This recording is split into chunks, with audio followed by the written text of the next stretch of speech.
maltempo, in montagna è tornata la pioggia, adesso a preoccupare sono le frane e gli smottamenti.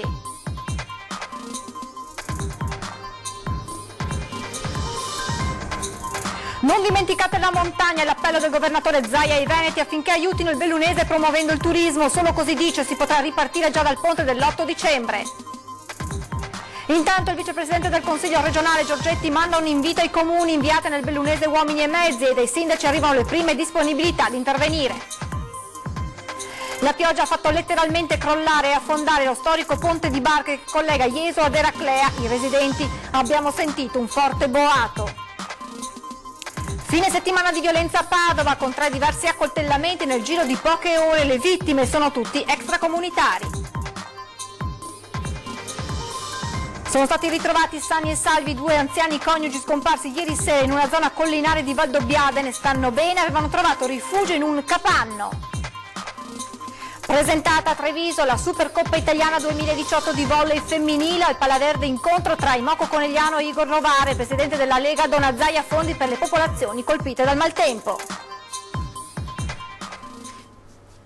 Buonasera, edizione del Veneto dei telegiornali di Antenna 3, ben ritrovati. In primo piano naturalmente il maltempo perché è tornata la pioggia sulle montagne bellunesi già duramente colpite dall'ondata di maltempo della scorsa settimana. Oggi, pochi minuti fa, forse addirittura è ancora in corso la riunione tra i sindaci con l'assessore regionale alla protezione civile Bottaccin e allora io mi collegherei subito in diretta con Lucio Zanato che anche oggi è tornato sulle montagne bellunesi per vedere quella che è la situazione e quelle che sono adesso le emergenze, perché appunto la pioggia è tornata a scendere, si teme per le frane e il dissesto appunto idrogeologico. Allora Lucio, se mi senti ti cedo subito la linea, so che sei insieme, ti vedo insieme al sindaco di Rocca Pietore, paesino che è diventato il simbolo di questa devastazione. Buonasera a te Lucio, buonasera al sindaco.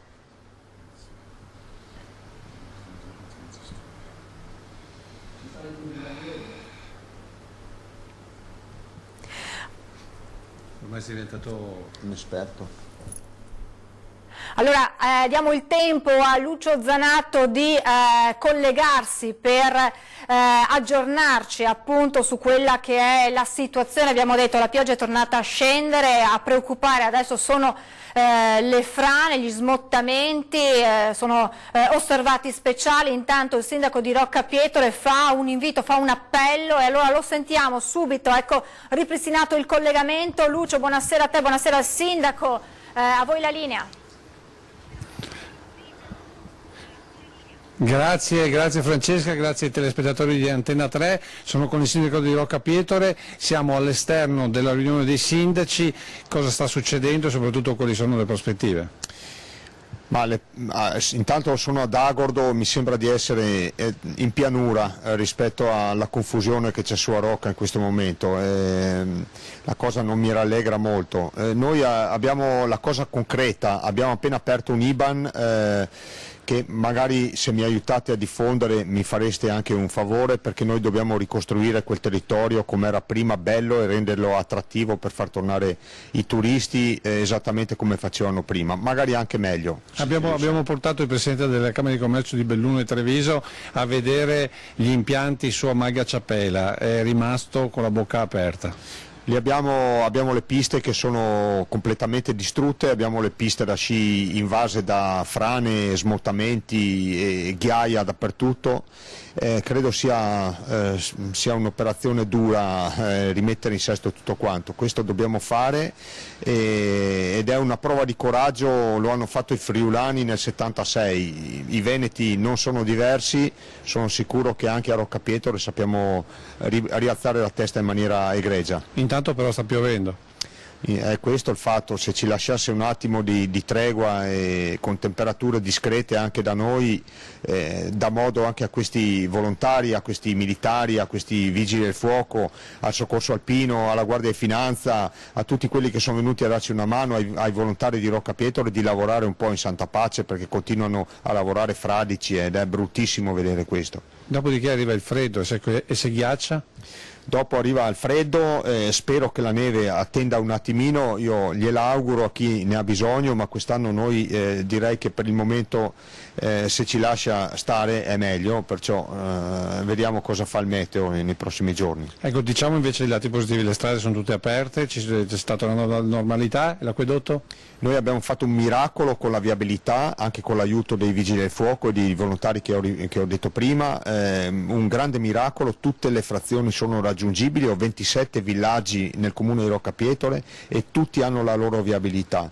Per quanto riguarda l'acquedotto non ho buone notizie, nel senso che si è tentato di fare un'operazione provvisoria, l'acqua non arriva a gocce, ma non arriva come dovrebbe nelle case, c'è qualcosa che ostruisce, probabilmente è entrato del materiale nell'acquedotto, bisognerà adesso capire, qualche complicazione in effetti c'è. Energia elettrica e telefoni. L'energia elettrica l'abbiamo grazie ai generatori, difficilmente gestibili, ne abbiamo una trentina sul territorio, bisogna riempirli di gasolio continuamente, è un lavoraccio, credo che per Enel Distribuzione e Terna il problema sia enorme, perché i tralicci sono stati travolti da questo grande uragano che è passato e ha rovesciato tutti i nostri boschi, non tutti ma il 40% dei boschi di Roccapietro è stato travolto, quindi sarà un lavorone anche questo, credo non immediato purtroppo. L'appello comunque ai veneti non è tanto in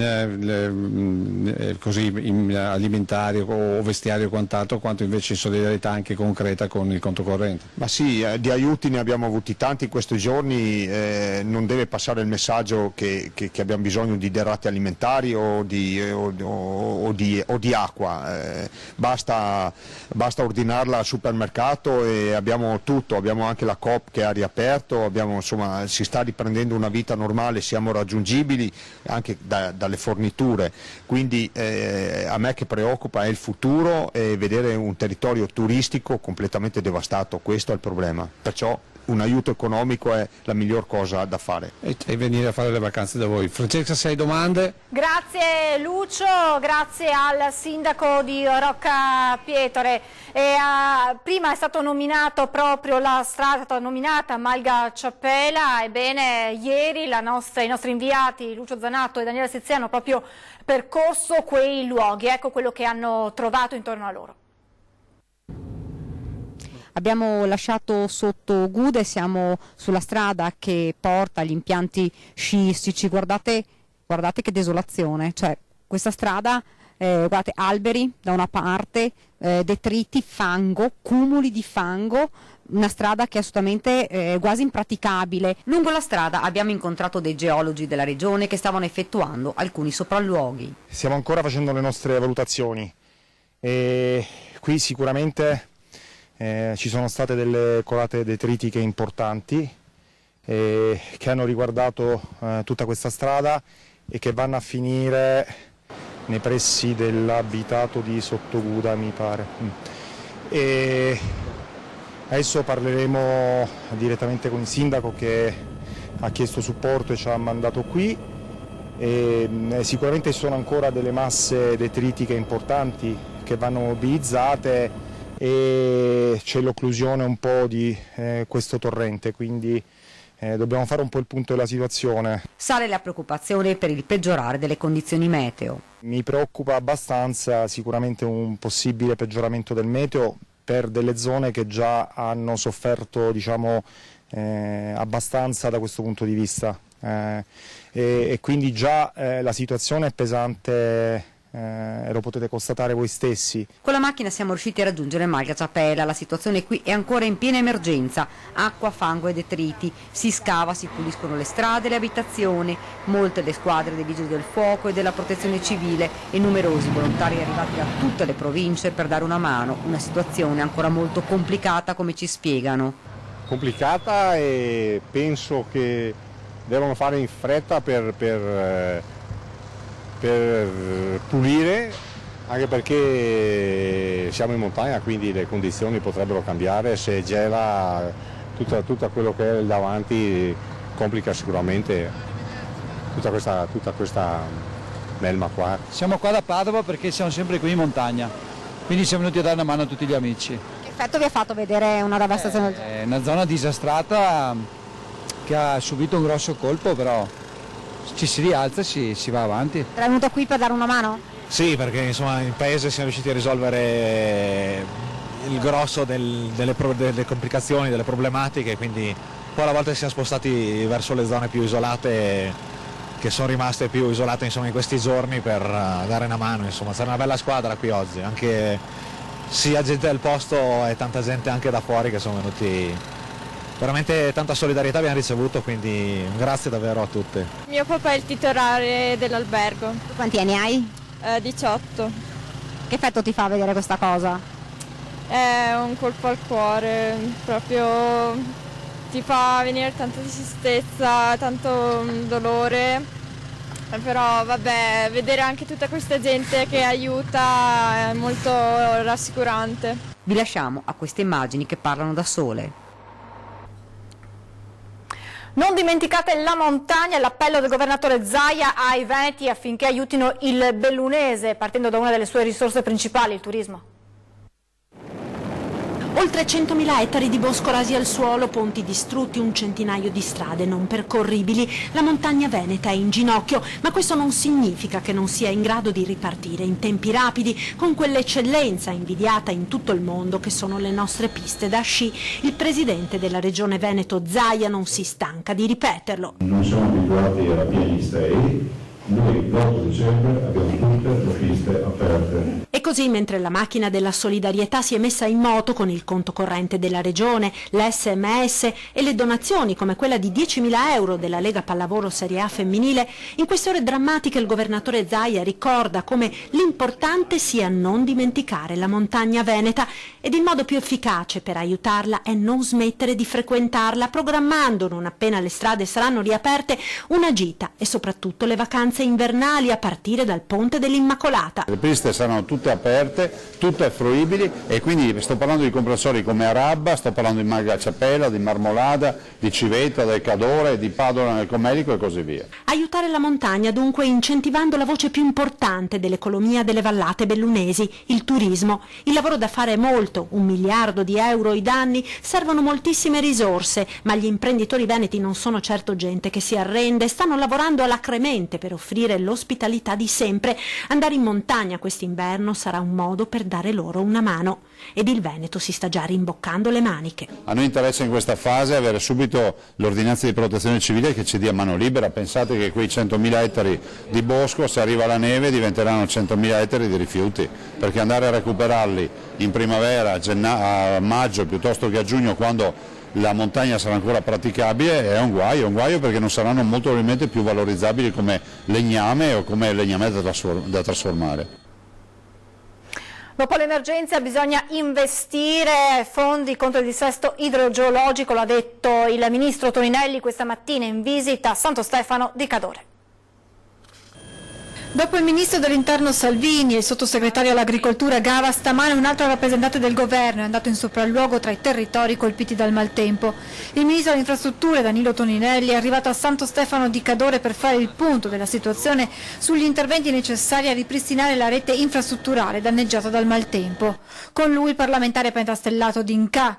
Toninelli ha incontrato il prefetto di Belluno e il sindaco di Santo Stefano Buzzo, che ha spiegato quelle che sono le priorità in questo momento. Il ministro, come fatto ieri dal collega Salvini, ha garantito il massimo impegno da parte del governo. Faremo già una commissione dei ministri, come annunciato ieri dal presidente Giuseppe Conte, per decretare lo stato d'urgenza, d'emergenza per tutte le località e le regioni che sono state funestate in queste settimane dal maltempo. Ho già preso contatto col ministro dell'ambiente Costa, che ha 1 miliardo in cassa da poter utilizzare per il dissesto idrogeologico. Far fronte all'emergenza è la priorità in questo momento, però poi, aggiunge il ministro Toninelli, bisogna guardare al futuro. Metteremo già nella manovra di bilancio degli interventi contro il dissesto idrogeologico, perché io penso che oggi stiamo agendo sull'emergenza. E non è più accettabile questo, siete voi a dircelo per primi che non è più accettabile oggi intervenire sull'emergenza, ma con una corretta manutenzione, con un miglior strumento, o meglio attività di allerta, si possono non solo salvare vite umane, ma o meglio non solo evitare immani sprechi ed usi di denaro pubblico, ma anche salvare vite umane.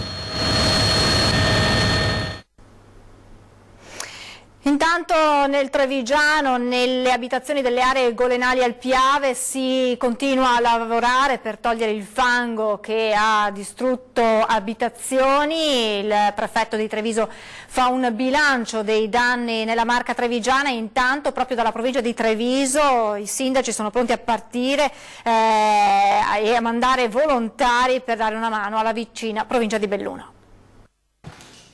Si lavora giorno dopo giorno nelle zone golenali del Piave per cercare di tornare alla normalità. I residenti e molti volontari si aiutano, puliscono le strade, le case, si usano le ruspe per accatastare immobili completamente distrutti dall'acqua. Un lavoro ininterrotto nonostante la pioggia di queste ore. Sono stati momenti difficili in cui abbiamo temuto anche per altre zone del Piave, ha spiegato il prefetto di Treviso Maria Rosaria Laganà. In questa provincia devo dire siamo stati direi fortunati, perché abbiamo avuto veramente alcuni momenti di tensione, perché sembrava che in alcuni punti l'argine non fosse, cioè che le acque potessero superare gli argini, perché vi era stata la necessità a monte di svuotare gli invasi con una, diciamo così, potenza maggiore di quella che solitamente viene fatto, e quindi abbiamo temuto che, a parte le solite aree golenali che pure hanno creato per almeno 1 milione di persone grandi problemi, potessero essere sufficienti, e qui si dovessero evacuare anche altre zone abitate. Mi riferisco alla zona di Macerata, Ponte di Piave. Il pensiero poi alle persone che hanno subito i danni. Per fortuna la cosa è rientrata, rimane il fatto che ci sono i danni a queste famiglie che vivono appunto nelle aree golenali, e soprattutto speriamo che il tempo volga al meglio e che quindi il pericolo si possa dire definitivamente scomparso. Siamo sicuramente in condizioni molto migliori che non i nostri vicini della provincia di Belluno in particolare. Quello che è capitato alla nostra amata montagna veneta è un disastro senza precedenti, anche se grazie all'azione della Protezione Civile regionale sono stati limitati i danni. La realtà dei fatti è che la montagna ha salvato la pianura, evitando così il peggio. Con queste parole il vicepresidente del Consiglio regionale Massimo Giorgetti commenta il disastro ambientale accaduto in questi giorni nel territorio bellunese. Poi l'appello: mi aspetto che da domani parta una bella competizione tra i sindaci che hanno aziende pubbliche per adottare un'opera o un progetto da realizzare direttamente e a proprio carico. La risposta sta arrivando anche dalla Marca trevigiana. Il sindaco di Spresiano Marco Della Pietra. Sono arrivate anche le richieste per la disponibilità di uomini. Proprio stamattina io ero impegnato qua, ma mi hanno chiamato i responsabili della Protezione Civile e adesso organizzeremo i nostri uomini per andare a dare una mano. Lavorano senza sosta, fianco a fianco ai volontari e alle squadre dei Vigili del Fuoco, della Protezione Civile. I militari del Genio dislocati nel nord-est sono arrivati nei giorni scorsi, sono stati inviati in una delle zone maggiormente colpite, Rocca Pietore. Ieri sera hanno lavorato per ripulire le strade, togliere i detriti dalla statale a Sottoguda. Questa mattina i militari, circa 150, di cui 36 impegnati nelle operazioni Strade Sicure, sono stati spostati in un'altra frazione di Rocca Pietore e Santa Maria delle Grazie. A bordo delle ruspe, come vedete nelle immagini, stanno cercando di ripulire le vie per permettere la circolazione dei mezzi. Il problema vero, infatti, spiegano i residenti, sono le temperature. Se gela, dicono, sarebbe un ulteriore disastro. Vi ricordo, lo avete visto finora in sovraimpressione, il conto corrente istituito dalla Regione. Le coordinate bancarie sono queste, le vedrete in sovraimpressione e anche nella striscia che sta scorrendo durante il telegiornale, le coordinate bancarie per donare fondi che saranno destinati alle popolazioni colpite dal maltempo, e poi l'SMS solidale 45500 per donare appunto soldi da destinare poi in parte al Veneto. Maltempo che ha provocato danni anche nel veneziano, ve l'abbiamo documentato nelle nostre edizioni speciali di questi ultimi giorni. Il Piave ha travolto il ponte che collega Jesolo ad Eraclea, ci vorranno mesi per ripristinarlo. E qui ho sentito il botto alle 5 di mattina, sì, verso le 5 ho sentito un grande botto e poi ci siamo accorti che il ponte era affondato praticamente. Il ponte di collegamento tra Jesolo e Eraclea, presente da decenni, non c'è più. Il ponte era stato sganciato come si fa in questi casi di abbondanti piogge per permettere all'acqua di poter scorrere liberamente e non provocare ulteriori danni. Però dopo qualche ora qualcosa è andato storto ed è finito letteralmente sotto l'acqua. A rimanere in superficie una delle due estremità, al vaglio le ipotesi dell'affondamento, con tutta probabilità da attribuire alle conseguenze del maltempo che si è fatto sentire in zona soprattutto negli ultimi giorni. Abbiamo avuto l'acqua a 40 cm nel ristorante e un po' anche in casa e quindi è stata una situazione molto critica in questi giorni. Anche la zona antistante la trattoria al traghetto è stata invasa dall'acqua, qui si è creata una vera e propria fanghiglia, una melma in alcuni tratti molto profonda, come vedete non si riescono nemmeno ad alzare i piedi da terra. Alle mie spalle, lì in fondo, un accumulo di rami e detriti. Il sindaco di Eraclea, Mirko Mestre, ha espresso preoccupazione. Il ponte, ha dichiarato, permetteva di spostarsi velocemente, mentre ora bisognerà utilizzare l'unica strada percorribile aumentando le tempistiche.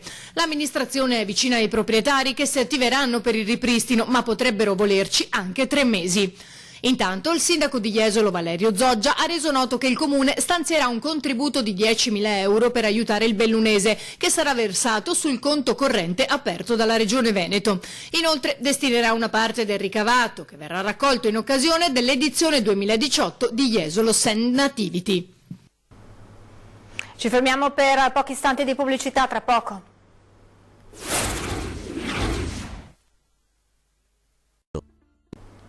Rieccoci in diretta con la cronaca, perché quello appena terminato è stato un fine settimana di violenza a Padova, con 3 diversi accoltellamenti nel giro di poche ore.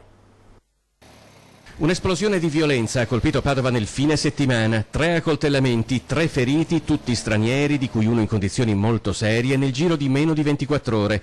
Il ferito più grave è stato trovato in Galleria San Carlo. Si tratta di un nordafricano che è già stato sottoposto ad un delicato intervento chirurgico in ospedale. L'allarme è stato lanciato attorno alle 16:30 di domenica. Il nordafricano, che non aveva con sé documenti e del quale non è stato possibile risalire all'identità, era riverso a terra vicino all'uscita posteriore di un supermercato.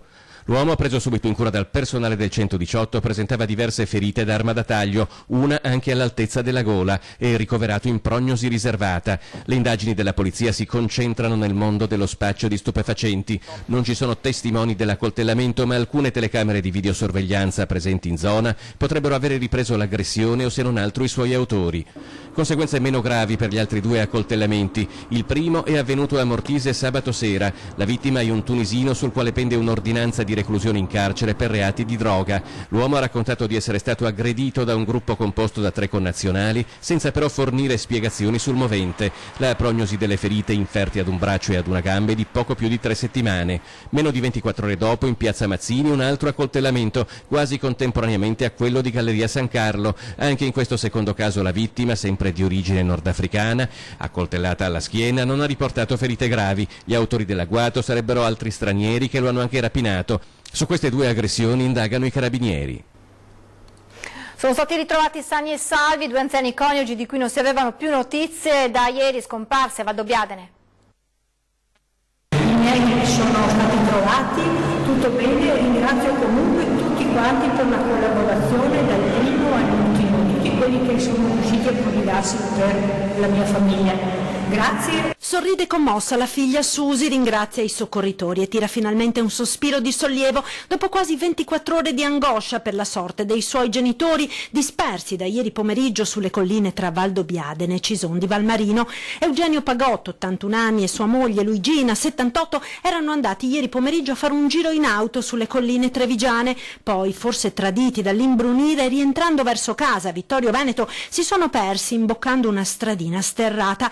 Alle 18:30 la chiamata disperata dei 2 coniugi alla figlia, fermi in una non meglio precisata stradina in un bosco di castagni, con l'auto bloccata da dei massi. Subito sono scattate le ricerche da parte del soccorso alpino, vigili del fuoco, protezione civile, carabinieri. Il contatto telefonico con i 2 anziani è durato fino alle 23:30, quando la batteria del cellulare si è scaricata. Da allora più nessuna notizia, fino al pomeriggio di oggi, quando Eugenio e Luigina, provati e confusi ma ma comunque in buono stato di salute, sono stati ritrovati mentre tentavano di raggiungere a piedi la statale. A notarli un operaio del comune in una stradina sopra il cimitero della frazione di Santo Stefano. L'uomo è stato richiamato dalla coppia che aveva trovato riparo per la notte in una baracca. Accompagnati al centro di coordinamento delle ricerche e visitati in via precauzionale, Eugenio e Luigina stanno bene e possono finalmente tornare a casa. Sport, presentata questa mattina a Treviso la Supercoppa Italiana 2018 di volley femminile. Attesa una partita già definita stellare sabato prossimo al Palaverde di Villorba, nel Trevigiano, tra le corazzate dell'Imoco Conegliano, che è campione d'Italia, e Igor Novara, detentrice della Coppa Italia. Con in campo ci saranno 5 settimi della nazionale azzurra. È stato anche un momento di solidarietà, perché il presidente della Lega ha donato al governatore Zaia un assegno con fondi da destinare alle popolazioni colpite dal maltempo. Vi ricordo gli appuntamenti: con 20:10 in studio l'assessore Federico Canera, assessore regionale al turismo, e poi a seguire Ring, la politica alle corde, in studio il governatore del Veneto Luca Zaia. 2 puntate, entrambe dedicate naturalmente all'allerta maltempo e alla devastazione nella montagna bellunese. Vi lascio le previsioni del tempo, grazie per essere stati con noi, buona serata.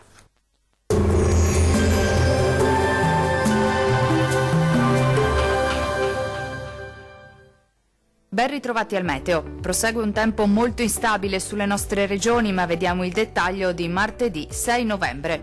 Sul Veneto il tempo risulterà molto perturbato a causa di una perturbazione atlantica. Ecco dunque che sulla nostra regione avremo piogge e temporali frequenti, possibili un po' su tutte le province, alternati a qualche schiarita. Più asciutto in genere il Veronese e il Rodigino. Temperature minime tra 11 e 15 gradi. Valori massimi compresi invece tra 14 e 20 gradi circa. Diamo ora uno sguardo al Friuli Venezia Giulia. La situazione sarà molto simile, anche la nostra regione sarà infatti alle prese con un nuovo fronte perturbato che porterà precipitazioni temporalesche a carattere sparso, alternate a pause più asciutte e anche soleggiate. Le temperature minime saranno comprese tra 12 e 15 gradi. Le massime invece oscilleranno tra i 16 e i 19 gradi. Vediamo infine la situazione del Trentino Alto Adige. Non cambia di molto la previsione, la nostra regione continuerà ad essere colpita da un'intensa ondata di maltempo, con piogge frequenti un po' su tutto il territorio, anche di moderata intensità, specie durante le ore notturne. Temperature minime tra 9 e 11 gradi. Massime oscillanti invece tra 12 e 16 gradi circa. Dal meteo di Antenna 3 per ora è tutto. Arrivederci al prossimo aggiornamento.